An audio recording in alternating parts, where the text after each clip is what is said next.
I just walked in from my rose garden, which is, as the name of this episode, you may surmise, something that people in their 50s do, have rose gardens. And I picked 3 gorgeous roses. I'm staring at them right now on my desk as I record, and I'm thinking about how my manifesting has changed now that I'm entering my 50s. I'm thinking about the sweetness of roses, taking the moments for them, smelling the scent. I'm noticing that in my 50s, I tend to be moving more toward sweetness, toward sweet experiences, toward small pleasures. You know, that old saying, stop and smell the roses? I think I know where it came from. Stay with me. We're going to explore more manifesting in your 50s right after this. Flowdreaming. It's a show where we talk about the power of your mind to change your world around you, to literally affect the fabric of your reality. We talk about this feeling of hope and joy and relief.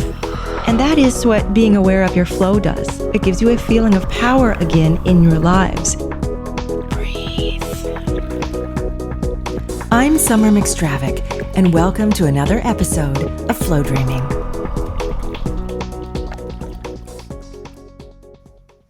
Welcome to episode 661, Manifesting for People in Their 50s. And if you've already guessed, yes, this is a kind of introflective. Is that a word? Introspective. I was thinking reflection, introspection. Oh, well, introflexive. Maybe that could be a word.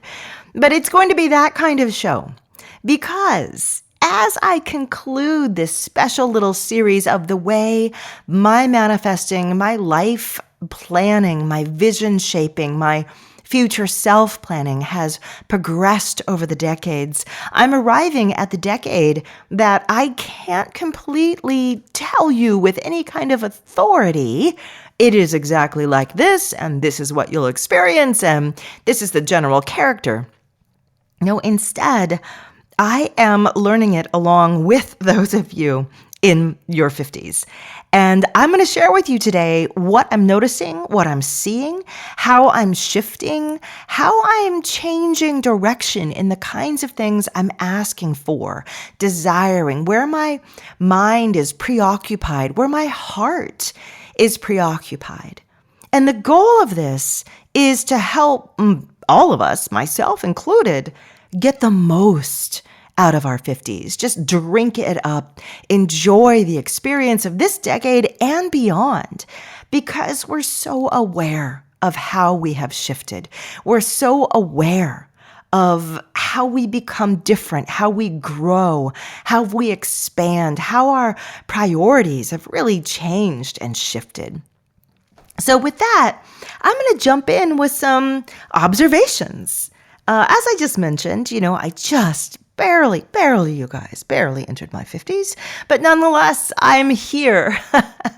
And I'm thinking, my mind really has been changing and growing, stretching, evolving, mellowing, perhaps, over the last few years. And probably it's, also an effect of the pandemic and the things that we've all been going through recently. But I noticed that the drive, push, grow, do, really relaxed in me. And I mentioned this in the last one, in the Manifesting in Your 40s, the last episode. But I've noticed that this need to somehow make it and grow it and be the top and get everything out there and conquer the world has kind of mellowed in me.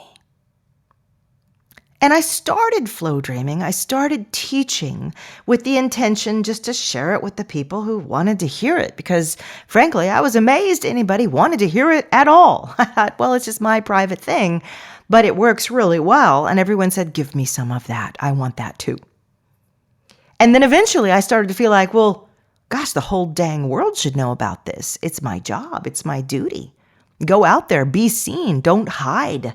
Don't get captured by my own insecurity to the point where I can't give the gifts that I've been given to the world. But now I feel a little different. I still want Flowdreaming to go out there. And I'm using Flowdreaming as my example because, well, duh, it's my thing. That's why you're here. Flowdreaming, it's an incredible technique and philosophy and, gosh, way of just looking at the world. I still want that out there. But it's starting to receive this new kind of balance again. I want it out there. I want it out there with ease. I want it out there with flow. I want it out to the right people who are going to stumble on it at the exact right time in their lives. But there's a part of me that also says, I want to be in my rose garden, right? I want to be hanging out with my teenage kids before they completely fly the coop. One already has. I want to start thinking about my legacy.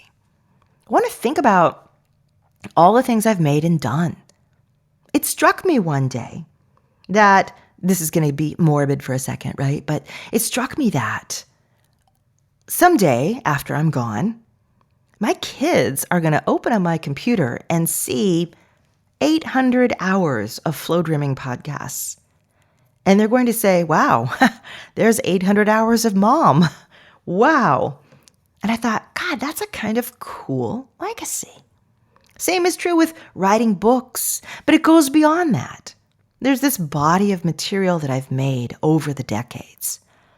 And I'm looking toward the future with it. How will it get out there? Who will be holding it for me when I'm no longer holding it for me? And I think this is a real shift in thinking. It's that kind of mentorship shift in thinking. When I was younger in corporate, there was always this talk about, the older, people, the people who are retiring, the high up management, they'll mentor you. And unfortunately, my experience was, no, they won't. But I know that they do. And a lot of people have experienced that. And I think I'm starting to understand that feeling. Yeah, you need to learn this. You need to carry this on. You can take from my wisdom because I'm not so caught up in my wisdom anymore. I'm not so caught up in me being this and me being that. And I know I'm making myself sound selfish, but I'm just trying to be kind of brutally honest here. So my thought now is, who's going to hold on to this? Who's going to grow this with me? Who's going to share this? I'm thinking about legacy. I'm thinking about how do I put it all together, tie it up? What is my exit strategy? And it's funny, it's a conversation I've been having with a lot of my private clients as well. Turns out many of us are kind of in this same era and we've built some successful things. And we're asking ourselves, what is my exit strategy? It's more than just, I'll retire in 3 years or 5 years or 8 years. It's, how am I going to retire? Where will I retire? What finances, what security will I have? Do I want to retire? Do I want to keep working? Or is there like a whole new line of work that I've never allowed myself to go into because I felt like I was so invested in my past career? But now, who gives a flying, F? This is a podcast. I have to remember, watch my mouth. But right? And we feel like we don't have to like make it big in it or make a career out of it or, do something great with it. We just have to let ourselves go in and enjoy it. That is so freeing. There's no worry about what if I fail at it. Well, you won't fail because you're not actually trying to win at anything now. You're trying to go into something that is pleasurable. This is when people start volunteer work. This is when people start, building Jimmy Carter's houses, Habitats for Humanity. This is when we start to take on other people and just help them, teach them, mentor them, share with them. This is when we start to travel and say, gosh, I've always wanted to see the world. And now I can really understand and appreciate what I see with this kind of wisdom. All these thoughts are running through my head more and more frequently. And it's funny because, I'm not like, an old lady at this point. I'm only 50, for goodness sakes. I've got 30 more years ahead of me. I'm hoping maybe 40, 50 if I'm lucky, which means maybe I'm more like at the halfway point of my life. When I look at that, I'm like, holy moly. But still, every turning point, every conclusion of an era requires its own kind of closing ceremony, its own kind of putting to bed. Now, don't get me wrong. I am not quitting Flowdreaming. I know that makes it sound like, what? No. I'm going to be doing this for quite a long time still. But my thinking is shifting. Where will this be in 10 years? Where will this be in 15 years? Do I want to keep doing it with the same drive that I've been? I've been telling people, they've been asking, why did you reduce Me School from a year to, a summer school program? Because my class is going through it right now and they're like, oh my God, this is so much material. And I'm like, but I know, it's okay. You're going to do it. You'll make it. And I have to answer their question. It's because for the last 8 consecutive years, I've been teaching weekly classes without stop, essentially. And I realized I need to open up space for new things. What those new things are, I don't know. But it's time for the next up-leveling. It's time for the next, climbing the stairwell to the next building, the next floor of the building. And every now and then in our lives, we need to take those pause points, look at what we've done, and say, does this keep expanding and growing without end? Or is it time to kind of put stuff in place? It's like you throw a bunch of clothes out in your closet trying to find that right outfit, and you have all these heaps of clothes all over the floor. At some point, at the end of the week, Sunday morning, you got to get in there and hang everything up again, right? Just put it in its place. Get ready for whatever the next thing is. That, for me, is what my 50s is feeling like. And I can already tell because the things I've been doing have changed. I mentioned to you guys, I've written a couple of books. I'm actually starting on my next one already. I'm like 30,000 words into it. I'll have 3 books I'll be sitting on, like a little mother hen, within just a couple of months. Maybe I'll write 2 or 3 or 5 or 9 more. I don't know. But I just feel like there's so much up there. There's so much awareness and teaching and knowledge and, hesitate to say wisdom, but wisdom that needs to be put in a form. So this is what my 50s is feeling like. So when I am manifesting in my 50s, and again, I'm using me as an example, and it feels like I'm just talking all about me, but I want you to be thinking, kind of triggered by these words in a good way, to be like, yeah, I've noticed myself changing too. I've noticed that, all those home improvement things I wanted to do, I don't really care as much anymore. I would way rather spend time with the grandkids. You're noticing these little movements in new directions. And you're noticing them like, what do they mean? Does it mean I'm savoring different things now? And the answer is probably, yeah. You are starting to savor different things. And you can still be full of energy and hitting the gym 5 times a week and still pulling off those, big meetings at work and getting applause and raises or whatever. But notice what you're savoring. Notice if it's gone in a different direction. Now, those of you who are later in your 50s, you're thinking, hell yeah, it's gone in a different direction. I'm 59 and a half. I just pulled my first Social Security check. It's like, congratulations. You can savor even more now without having to worry as much about security and safety. So what are you going to make with that? What are you going to make with the gift of this awareness, of this desire, of this ability to really be more present? That's something else I've been noticing that I've been manifesting, creating more and more. It's always been there a little in my flow dreams, right? A lot of flow dreams are I'm moving forward in time. I'm in that great gushing river of life. Things are ever changing and I'm right there, happily paddling along, giving the direction, creating the things. But sometimes it seeps in where I just sit for a moment and I become very still and aware of my surroundings, become aware of the room around me, become aware of the neighborhood that stretches out from me. I send my thoughts, my energy into the trees, feel their pine needles waving. I send my thoughts to the city, the activity, a little ant hive of people and cars crawling across the landscape. I become very aware of the moment, the preciousness of this moment, and how I'm choosing to use this moment, how I'm choosing to experience this moment. And I tell you, it brings me such joy.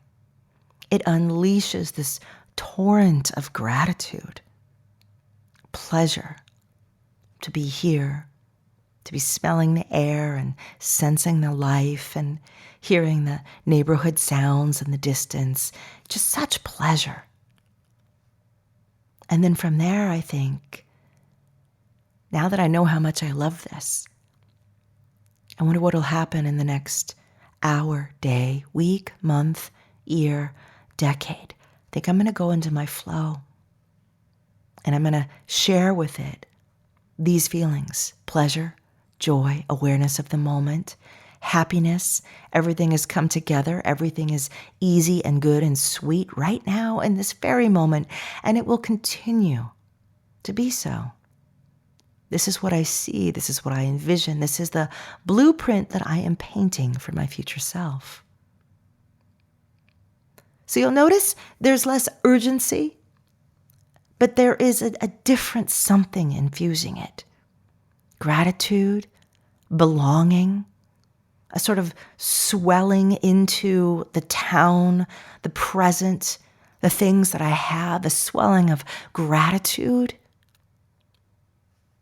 Now, you might be listening to this and you're 28 and you're like, Summer, I feel the same way. I do. I know. I'm not saying we don't, but I am trying to characterize each decade. And I do notice that I've been feeling like this more and more often, willing to let an hour go that I normally would have packed and filled. But no, I want to putter around this hour. I want to just see things, notice things, experience the things that are around me in my home, walk around my yard, poke around in my garden, brush my dog, just little things. So this has to be affecting the character of my manifesting. It has to be infusing it with a greater number of feelings of present joy. Not making, building, growing, expanding, but savoring what I've already made, built, grown, expanded. Less racing to the next thing and more, let me drink in the pleasure of the current thing. Let me think about those things that I really, truly do want to still make, grow, build, right? Working with my students and my private clients. I love that work. I can see doing that for years. I want to build that. Writing, bringing all my ideas together on paper and sharing them and creating a legacy, a body of work. I love that. I want to do that. You see, it's becoming more clear with a long-term vision. Not simply, I'll build this and see what comes next, which definitely more characterized me in my 20s and 30s and even 40s. So I'm going to flip it right now. And I want to ask you, if you're in your 50s, if you're in your 40s, if you relate to this at all, whatever age you are, do you get this sense? Do you understand what it might be like? And it's not that the urgency is gone, but it's mellowed. It's aged. It's like an old bourbon or an old bottle of wine. You know, it's aged, it's mellowed, it's a new richness of flavor has come out. It's not that young, sparkly, sharp stuff, sour stuff. No, it's It's become infused with all of these nuanced flavors and aromas. And I'm paying attention to those. And frankly, I'm manifesting more of those. When I sat down today to start recording, I did my Flowdreaming right beforehand. And I noticed that at first I was thinking about a particular thing that I really wanted to have happen. And I reminded myself, well, it's not the thing. It's the emotions that the thing will give you. It's the emotional endpoints. What are those? And I said, oh, I feel a sense of belonging. I feel a sense of support. I feel a sense of co-creating with other partners. I feel a sense of relaxation and joyful infusion. I have a sense that everything is just working. It's happening. It's unfolding. It's blooming, the new bloom.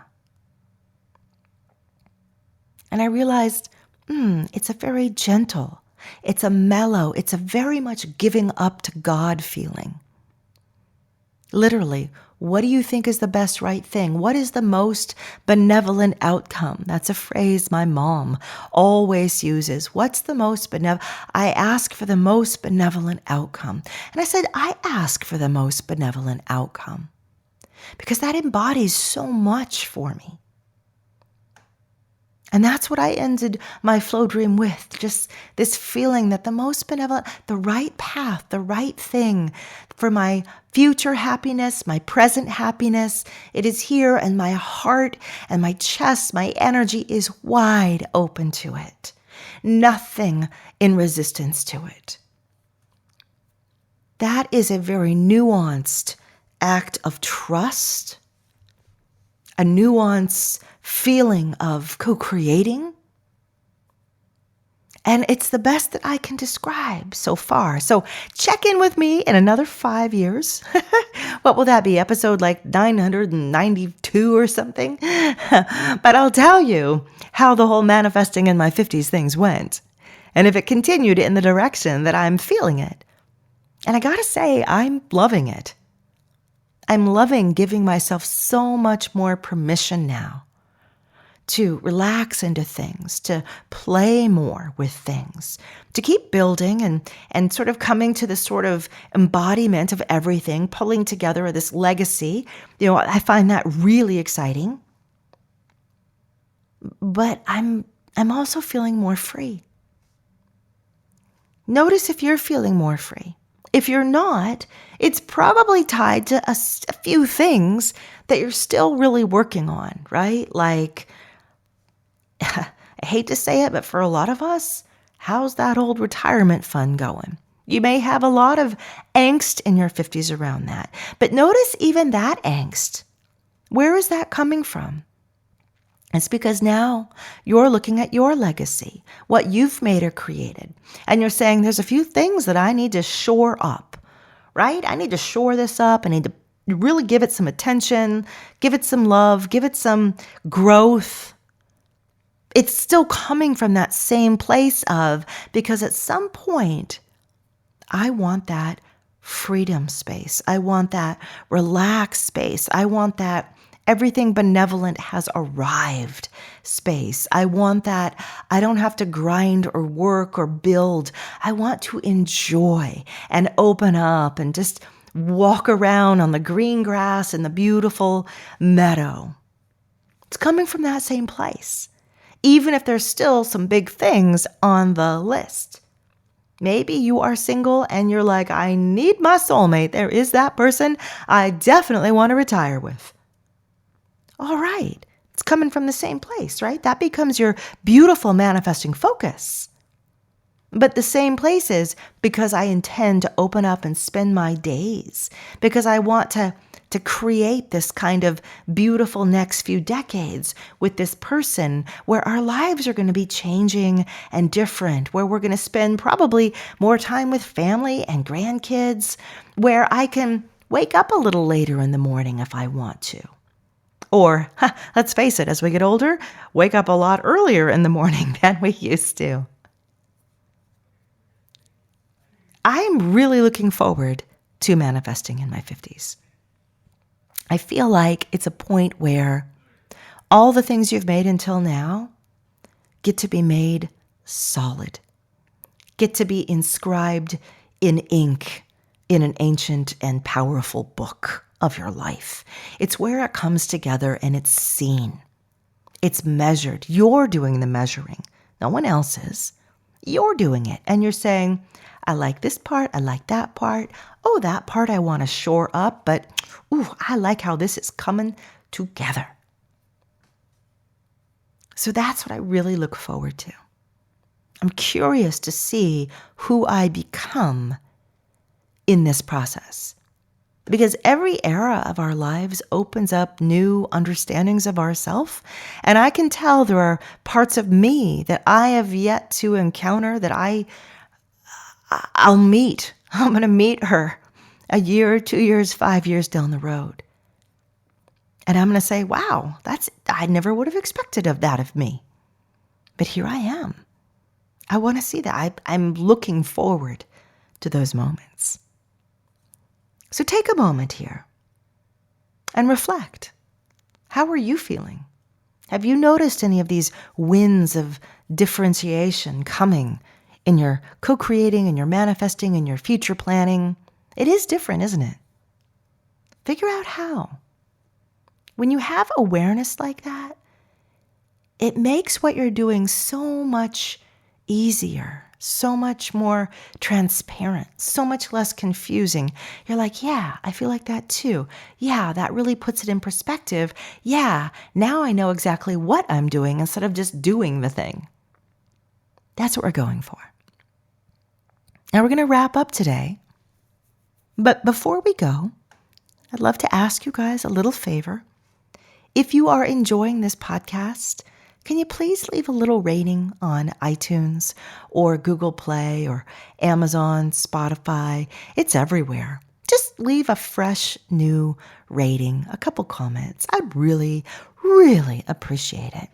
And if you're curious, yes, I am recording this toward the end of the year. Yes, there will be holiday and Black Friday specials coming up at the shop, Flowdreaming.com. So be sure you're on my mailing list so you can get those groovy little discounts and so forth. And there will be a whole bunch of new Flow Dreams coming out. Also, definitely by the beginning of the year. I feel like the year coming up just it has a fresh wind. It has something different about it. And I'm going to be leaping in there with a lot more new supportive flow dreams and tools for you guys. So come check that out. That's my little spiel about flow dreaming, because I didn't really talk too much about flow dreaming, the practice, in today's episode, but that's because it's a bonus episode and it's more reflective about this specific topic. But we'll be getting back to more flow dreaming, being in flow, this process for co-creation, manifestation, personal inner growth, healing. Oh my God, just goes on and on and on.